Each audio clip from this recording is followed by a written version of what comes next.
Bonjour à tout le monde. Bienvenue à une parole d'encouragement ce matin avec Pasteur Marie-Noël.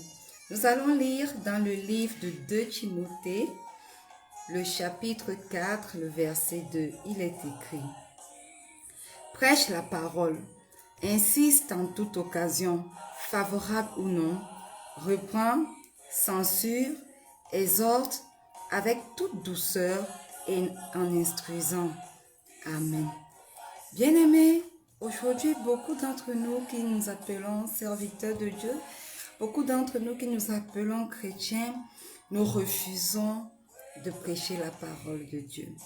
Nous refusons d'aller évangéliser. Nous nous contentons de recevoir la parole le dimanche, de recevoir la parole sur toutes les différentes plateformes, d'assister à des conférences chrétiennes, mais nous refusons de faire ce que le Seigneur nous a demandé de faire, c'est-à-dire gagner des âmes. Mais ici, Paul exhorte le jeune Timothée à prêcher la parole. Comment? En insistant en toute occasion. Bien-aimé, prêcher la parole signifie quoi? Aller vers les personnes perdues, aller vers les personnes défavorisées, aller vers toute souche, toute catégorie de personnes et de parler de Dieu, de parler de Jésus, de parler de son sacrifice sur la croix pour nous, parler du fait que le salut est disponible pour nous. Alléluia.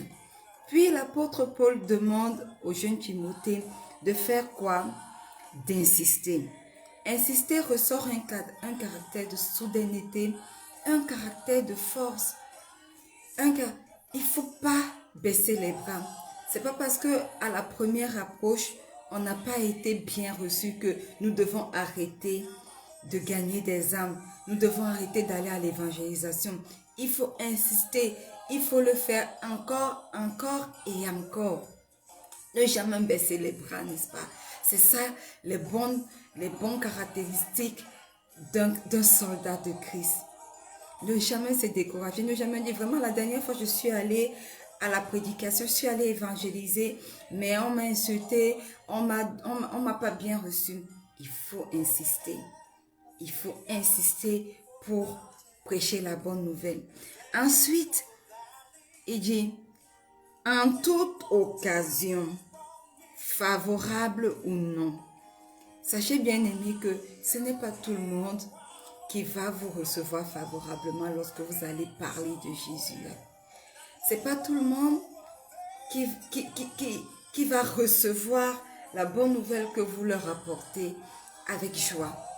Mais ici l'apôtre Paul nous exhorte à insister que le moment soit favorable ou non. Sous la pluie, nous devons parler de Jésus. Sous le soleil, nous devons parler de Jésus.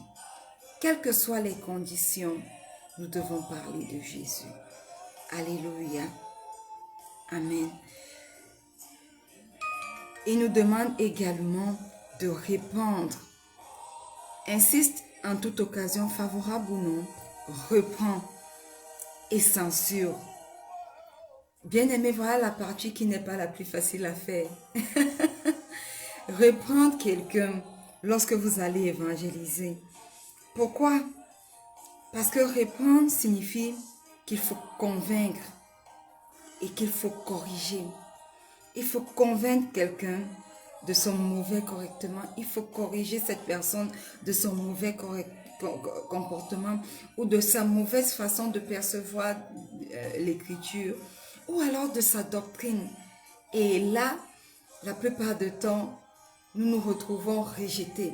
Mais pourtant, nous devons le faire. Il faut également censurer. Censurer signifie que quoi? C'est qu'il faut amener l'autre à comprendre que sans le Seigneur Jésus, il périra. Il faut l'amener à comprendre son péché, il faut le convaincre de son péché et l'amener à se repentir. Ce n'est pas la partie la plus facile, mais c'est ce que nous devons faire avec l'aide du Saint-Esprit. Et enfin, nous devons exhorter avec toute douceur et en instruisant. Alléluia. C'est que nous devons enseigner ces personnes vers qui nous allons. Nous devons les instruire. Bien-aimés, sachons que nous sommes appelés des soldats de Christ. Et si nous sommes appelés des soldats de Christ, nous sommes appelés à aller annoncer la bonne nouvelle. Tout comme les premiers apôtres l'ont fait, nous devons le faire aujourd'hui. N'oubliez pas, allez partout dans le monde, annoncer la bonne nouvelle. C'est notre mandat en tant que chrétiens. N'oublions pas, ne l'oublions pas. Sachons que nous sommes appelés à le faire. Si nous sommes enfants de Dieu, si nous sommes ses serviteurs, nous sommes appelés à évangéliser. J'espère que cette parole aujourd'hui nous encourage à revenir à ce que le Seigneur nous a laissé comme instruction. Il a dit, allez dans le monde et annoncez la bonne nouvelle. Sachant que nous sommes appelés à annoncer la bonne nouvelle. Sachant que nous sommes appelés à devenir des pêcheurs d'hommes, à gagner des âmes pour le roi des rois, à délivrer des captifs et à porter de la joie dans le royaume des cieux. Alléluia. Soyez bénis. Shalom. Bienvenue, homme de Dieu Joseph. J'arrive juste à la fin de cette parole d'encouragement.